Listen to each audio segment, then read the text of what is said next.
नमस्कार दोस्तों, कामयाबी तक टुडे जीके सीरीज के एपिसोड में आपका स्वागत है। आज के एपिसोड का पहला प्रश्न है, राष्ट्रीय आय में योगदान की दृष्टि से उत्तर प्रदेश की वर्तमान स्थिति है। ऑप्शन ए पहली सबसे बड़ी अर्थव्यवस्था, ऑप्शन बी दूसरी सबसे बड़ी अर्थव्यवस्था, ऑप्शन सी तीसरी सबसे बड़ी अर्थव्यवस्था, ऑप्शन डी चौथी सबसे बड़ी अर्थव्यवस्था।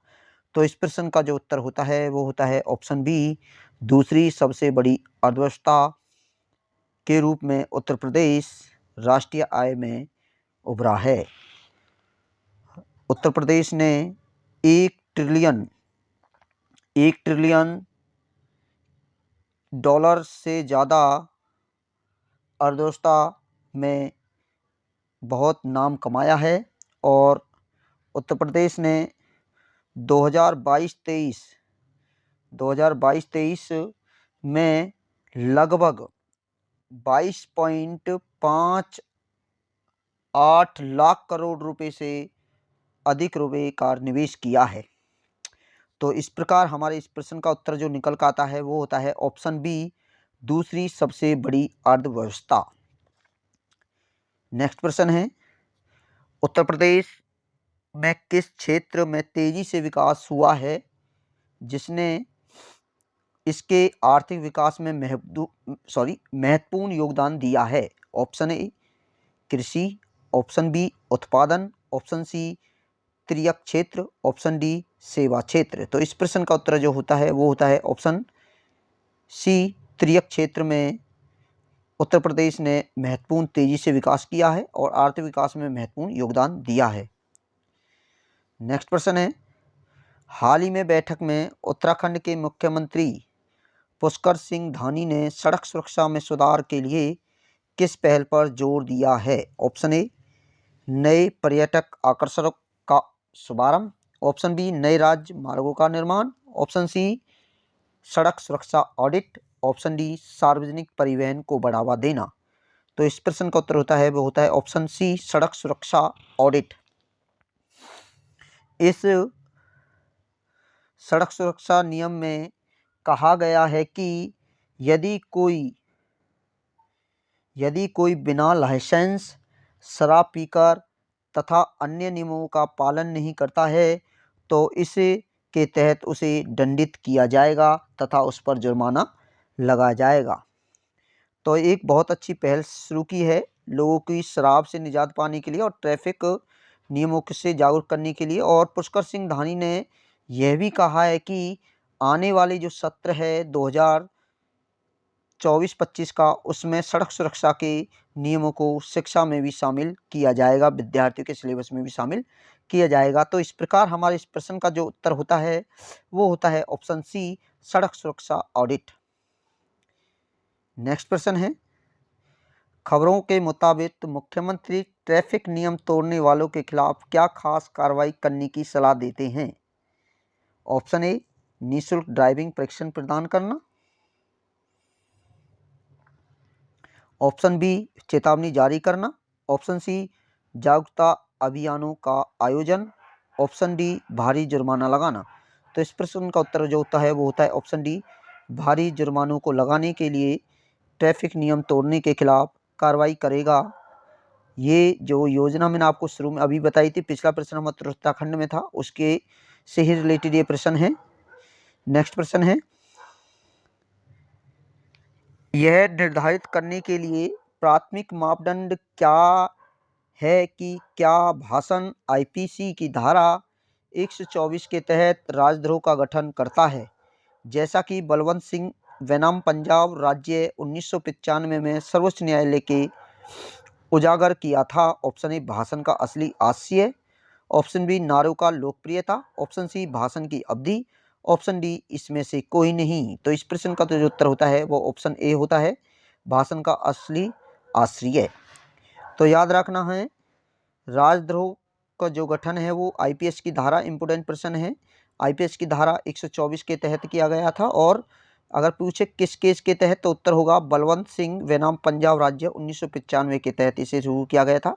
तो इस प्रश्न का तो जो उत्तर निकल कर आता है वो होता है भाषण की असली आश्रय।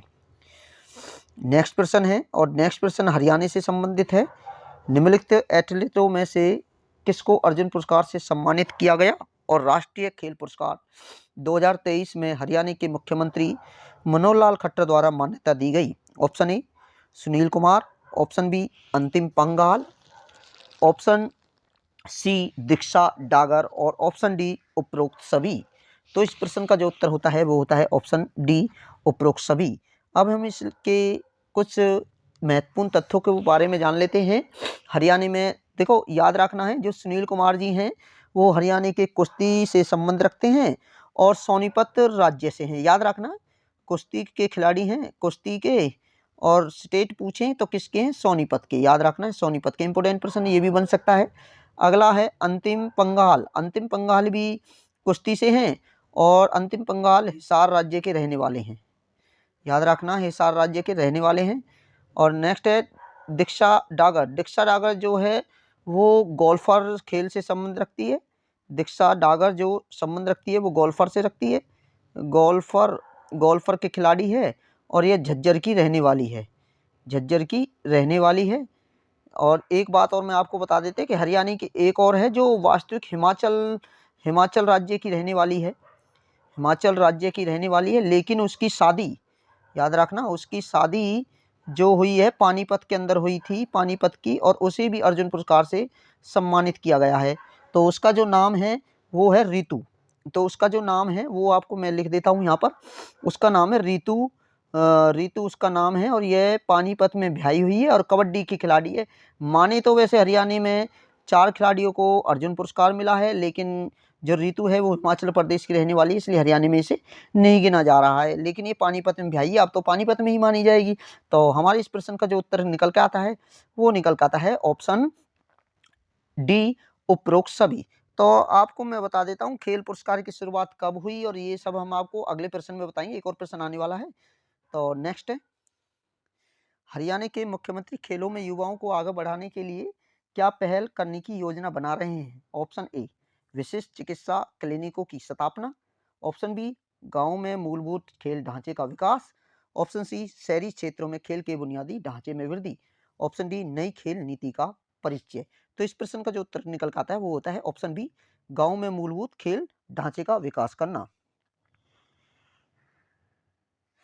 और इसके तहत गाँव में खेल मूल ढांचे के विकास के लिए सरकार ने एक उच्च शक्ति प्रदर्शन केंद्र योजना भी शुरू की है। या लिख देता हूँ यहाँ पे, थोड़ा पेन चेंज कर लेते हैं, थोड़ा सही नहीं दिख रहा है।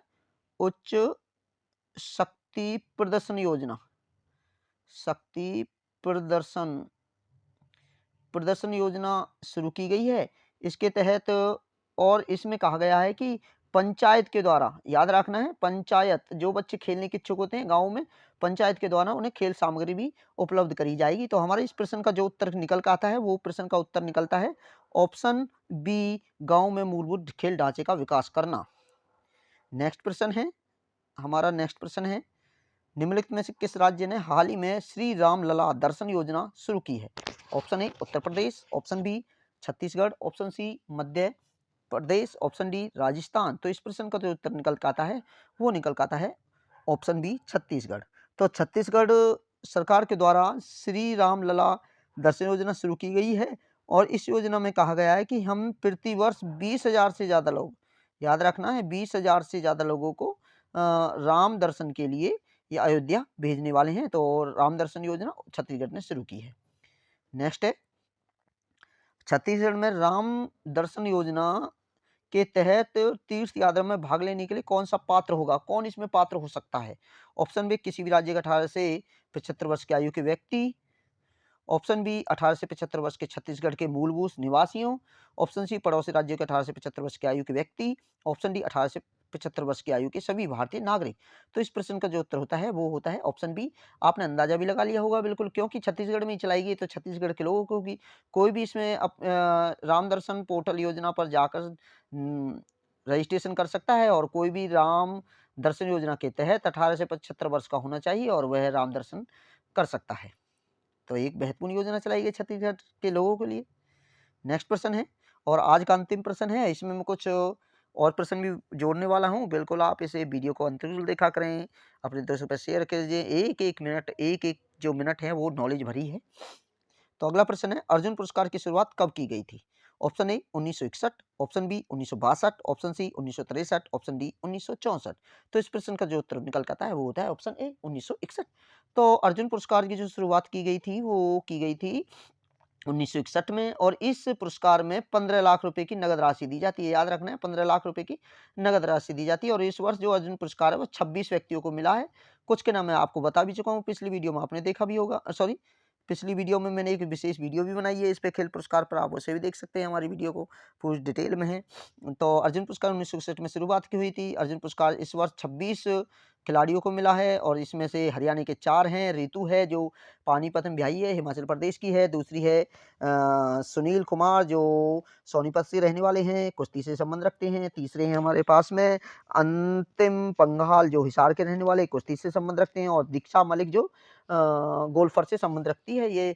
और एक और खिलाड़ी जिन्होंने वर्ल्ड कप में सबसे ज़्यादा विकेट ली थी, आप बता सकते हो, मोहम्मद सिंह सामी। और इन्हें मिलाकर कुल 26 लोगों को अर्जुन पुरस्कार दिया गया है।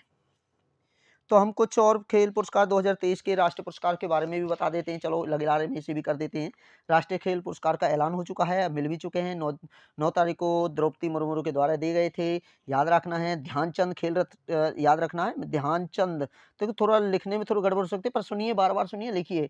तो जो ध्यानचंद जो पुरस्कार है इसकी शुरुआत 1991 में 1991-92 में की गई थी। और इस वर्ष जो 2023 के ध्यानचंद पुरस्कार है वो चिराग, याद रखना है, चिराग और रंकी रेड्डी, चिराग व रंकी रेड्डी को मिला है। रंकी रेड्डी को मिला है। 2000 खेलचंद पुरस्कार मिला है। और इसकी जो इसमें जो राशि दी जाती है खेल रत्न पुरस्कार में वो 25 लाख रुपए दी जाती है। 25 लाख की नगद राशि दी जाती है। मैं अर्जुन पुरस्कार 1961 में किया गया था, इसमें 15 लाख रुपए 26 को दिया था। और जो उसके बाद हमारे पास 5 को द्रोणाचार्य पुरस्कार मिला है, जिसकी शुरुआत 1985 में की गई थी। द्रोणाचार्य पुरस्कार मिला है। देखो ये अगर आप एक और प्रश्न में इसमें थोड़ा ऐड कर दो, देखो वीडियो थोड़ी लंबी है पर नॉलेज भरी है। तो एक प्रश्न मैं यहाँ पे अपनी तरफ से ऐड कर रहा हूँ। प्रश्न है हमारे पास जो 37वां, देखो हरियाणा के इम्पोर्टेंस है या सभी के लिए इम्पोर्टेंट है, क्यों अंतर्राष्ट्रीय है। 37वां इंटरनेशनल सूरजकुंड मेला, इंटरनेशनल सूरजकुंड फेयर मेला जो फरीदाबाद में 2 से 18 फरवरी को आयोजित किया जाएगा। और इस मेले की जो शुरुआत है अंतर्राष्ट्रीय रूप से 2013 में इसकी शुरुआत की गई, अंतर्राष्ट्रीय का दर्जा दिया गया था। और इस वर्ष 37वां जो अंतर्राष्ट्रीय है वो मनाया जाता है। द्रौपदी के द्वारा इसका उद्घाटन किया जाएगा, जो राष्ट्रपति हैं भारत की। और इसमें जो पार्टनर राज्य की बात करें, ये इंपॉर्टेंट लाइन है बिल्कुल। पार्टनर जो राज्य है इसमें इस बार गुजरात रहेगा। और यदि देश की बात करें तो इसमें दक्षिण अफ्रीका का एक देश है जिसका नाम है तंजानिया। तंजानिया इस वर्ष इसमें पार्टनर देश रहने वाला है। तो पहली बार जो गुजरात इसमें, दूसरी बार इसमें पार्टनर सहायक जो राज्य बनने वाला है। पहली बार जो 1977 में बना था, दूसरी बार इसे मौका मिला है। 37वां अंतर्राष्ट्रीय मेला है। वीडियो हमारी अच्छी लगी हो तो वीडियो को लाइक करें। चैनल पे आप नए हैं तो चैनल को सब्सक्राइब कीजिए, बेल आइकन ज़रूर दबाइए। देखो आप हमारी इस सीरीज़ को प्रतिदिन देखेंगे तो आपको नॉलेज ज़रूर आपकी बनने वाली है। ज़्यादा नहीं तो 10-12% तो आप डेली करने वाले हैं। तो वीडियो अच्छी लगी तो वीडियो लाइक करें, चैनल को सब्सक्राइब करें और अपने सभी दोस्तों के पास शेयर कीजिए। जय हिंद, जय भारत। आज के एपिसोड में इतना ही है।